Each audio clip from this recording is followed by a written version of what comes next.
Monsieur le Premier ministre, plus que jamais, vous menez une politique recentralisatrice qui oublie les territoires.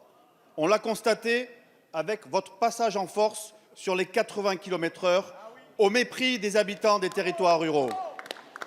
On l'a constaté avec la hausse insupportable des taxes sur les carburants qui a plombé le pouvoir d'achat des Français. On l'a constaté avec l'ignoble cabale de dénigrement des maires et l'odieux hashtag Balance ton maire. On le constate encore, hélas, avec le budget que vous souhaitez nous faire voter tout à l'heure et qui constitue une véritable nationalisation des impôts locaux. Votre suppression populiste de la taxe d'habitation entraîne des transferts de dotations en cascade et prépare une invraisemblable usine à gaz dont les principaux perdants seront les communes et surtout les départements. Les présidents de département l'ont d'ailleurs bien compris en quittant la salle de leur congrès lors du discours de la ministre. En effet, les départements vont être compensés de la taxe d'habitation sur une part de la TVA. Ils vont donc perdre leur liberté de taux, ce qui bafoue totalement le principe d'autonomie financière des collectivités. Les communes seront, elles, souvent obligées de compenser la perte de la taxe d'habitation par une hausse de la taxe foncière dont les grandes victimes seraient les propriétaires. Alors, Monsieur le Premier ministre, où est passée votre ambition décentralisatrice? Qu'est devenu l'ancien maire que vous étiez? Pourquoi abandonner ainsi les collectivités si essentielles pour le rayonnement de nos territoires? Je vous remercie.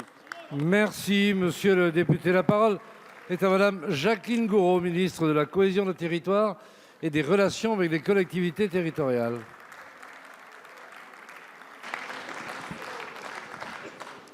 Monsieur le député Jean-Pierre Vigier, sur la réforme de la fiscalité locale, je ne vais pas redire ce que j'ai dit tout à l'heure à votre collègue Madame Pires-Beaune.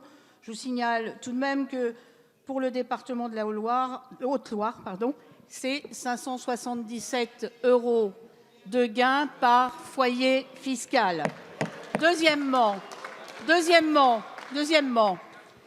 cette réforme est une réforme de lisibilité, puisque vous descendez la part du foncier bâti qui était autrefois un impôt également prélevé par les départements et les communes et les intercommunalités, qui ne sera plus prélevé que sur un niveau de collectivité. Et c'est donc pour le citoyen une lisibilité qui est importante. Troisièmement, il n'y a pas besoin de compenser, monsieur le député, par une hausse des taux la taxe d'habitation, puisqu'elle sera compensée à 100%, bien sûr, par un système que vous connaissez, avec un coefficient correcteur, et que même les petites communes pourront avoir un gain jusqu'à 10 000 habitants de supplément. Quant au département, au-delà de la compensation des 15 milliards par une fraction de TVA, il y a un bonus, comme vous le savez, de 250 millions qui sera réparti en fonction de la richesse des départements. Je voudrais donc vous dire, monsieur Vigier, que cette réforme n'a pas suscité ou aggravé les ressources des collectivités territoriales. Par ailleurs, et je voudrais terminer là-dessus, que le système, monsieur Vigier, que vous soyez le système de la TVA, et je dis bien de fraction de TVA, que vous soyez riche ou pauvre, les départements, bien sûr, je le dis, que soit la dynamique foncière des départements, chaque département verra progresser de la même manière ses ressources chaque année.